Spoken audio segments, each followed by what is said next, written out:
नमस्कार बंधुरा आज आमी आपनादेर नतून स्वादे नतून रूपे सोयाबिनेर एकटा रेसिपि करे देखाबो। तार जन्य देखुन एखाने आमी किछुटा परिमाण सोयाबिन दुई तीन बार धुए एकटु जलेर मध्य दिए दिएछि। एखन आमी सोयाबिनगुलो 2 मिनिट मतन एकटु सिद्ध करे नेब। आर आमी किन्तु एई सोयाबिनटा सम्पूर्ण निरामिषभावे तैरी करछि। ताहले बंधुरा रेसिपिटी देखते होले प्लिज एक लाइक दिए भिडियोटी कन्टिन्यू करो। 2 मिनिट मतन सोयाबिनगुलोके आमी सिद्ध करे निएछि। एखन सोयाबिनगुलोके आमी एकटु ठंडा करे नेब।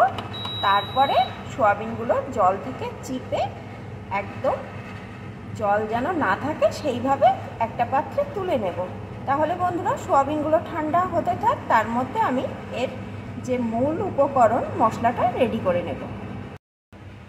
मशला रेडी करार जन्य एखाने आमी एकटा मिक्सिंग जार निये निয়েছি। एर भितरे प्रथमे दिए देब 1 टेबिल स्पून पोस्त, 4-5टा काजू बादाम, 1 टेबिल चामच चार मगज। এখন এই শুকনো উপকরণগুলোকে প্রথমে আমি ঘুরিয়ে নেব। এখন দিয়ে দেব এর ভিতরে একটু আদা, একটা টমেটো, দুটো শুকনো লঙ্কা, দুটো কাঁচা লঙ্কা। ঝালটা কিন্তু আপনারা আপনাদের স্বাদ অনুযায়ী দিয়ে নেবেন। এখন সমস্ত কিছু আমি সুন্দর করে পেস্ট করে নেব। মশলা কিন্তু এখানে আমার রেডি হয়ে গেছে। রান্নার জন্য এখানে আমি একটা কড়াই পরিমাণ মতো সরষের তেল দিয়ে দিয়েছি। আমি কিন্তু রান্নাটা সরষের তেলেই করছি বন্ধুরা, আপনারা চাইলে সাদা তেলেও করতে পারেন, কোনো রকম অসুবিধা নেই। এখন তেলটা গরম হয়ে গেছে। এখন এর ভিতরে আমি দিয়ে দেবো টুকরো করে কেটে রাখা আলু। আমি সোয়াবিনগুলো কিন্তু আলু দিয়েই রান্না করব।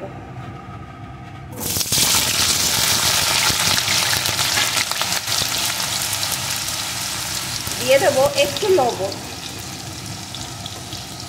এখন আলুগুলোকে একদম লাল লাল করে ভেজে নেব।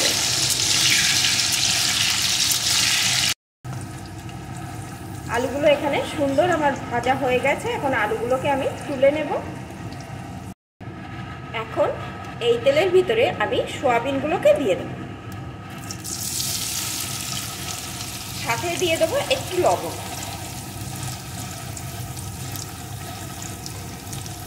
এখন সোয়াবিনগুলো সুন্দর ভেজে নেব। দেখুন বন্ধুরা সোয়াবিনগুলো কিন্তু আমি একদম চিপে নিয়েছি, এর ভিতরে কিন্তু জল নেই। জল থাকলে কিন্তু ভাজাটা ভালো হবে না, তাহলে খেতেও ভালো লাগবে না। তাই যতটা সম্ভব জলটা একদম চিপে নিতে হবে। মিডিয়াম টু লো আছে সোয়াবিনগুলো কিন্তু আমি সুন্দর ভেজে নিয়েছি। আর দেখুন বন্ধুরা জল না থাকায় সোয়াবিনগুলো কিন্তু একদম কড়ার ভিতরে লেগে যাচ্ছে না, আর ভাজাটাও কিন্তু আমার ভালো রকমই হয়েছে। এখন সোয়াবিনগুলোকে আমি তুলে নেব। আমি কড়াইয়ে আর একটু তেল দিয়ে দিয়েছি। এখন এই তেলটা গরম হয়ে যাওয়ার পর এর ভিতরে ফোড়নে দিয়ে দেব একটা শুকনো লঙ্কা, একটু গোটা গরম মশলা, গোটা জিরে। ফোড়নগুলো সুন্দর করে ভেজে নেব। ফোড়নগুলো সুন্দর করে ভেজে নিয়েছি। এখন যে মশলাটা আমি রেডি করে রেখেছিলাম ওই মশলাটা এর ভিতরে দিয়ে দেব।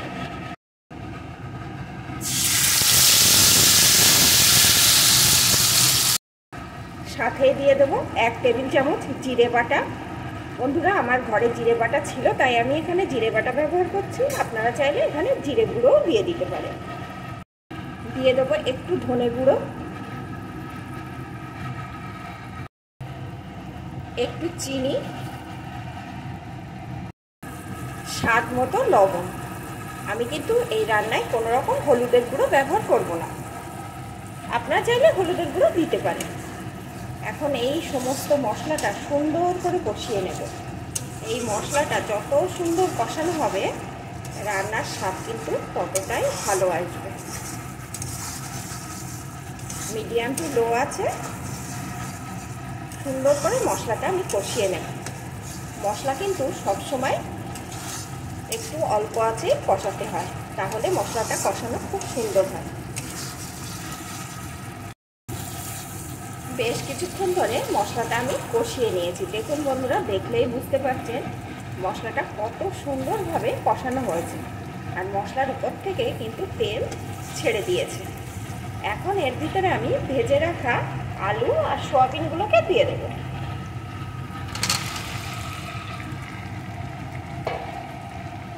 মশলার সাথে আলু সয়াবিনটাও আমি একটু কষিয়ে নেব।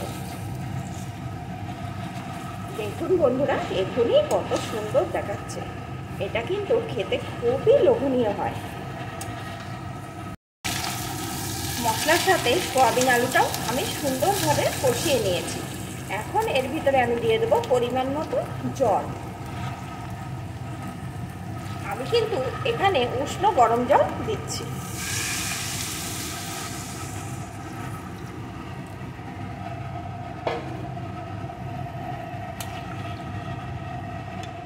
সাথেই দিয়ে দেব দুটো চেরা কাঁচা লঙ্কা।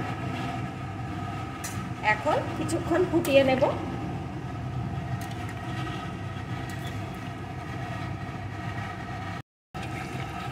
বেশ কিছুক্ষণ আমি ফুটিয়ে নিয়েছি। এখানে কিন্তু আলুগুলো সুন্দরভাবে আমার সিদ্ধ হয়ে গেছে। এখন আমি এর উপর দিয়ে দেব একটু গরম মশলার গুঁড়ো, আর তার সাথে দিয়ে দেব একটুখানি ঘি।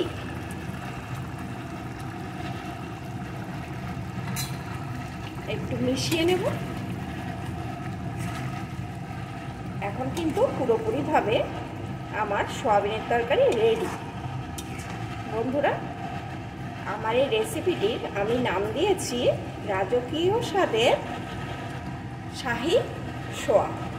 বন্ধুরা, আমার রেসিপিটি আপনাদের কেমন লাগলো প্লিজ কমেন্ট করে জানাবেন। আর এই সোয়াবিন, যারা সোয়াবিন খেতে পছন্দ করেন না, তাদের যদি একবার এইভাবে রান্না করে দেন, তারাও কিন্তু আঙুল চেটে খেয়ে নেবে।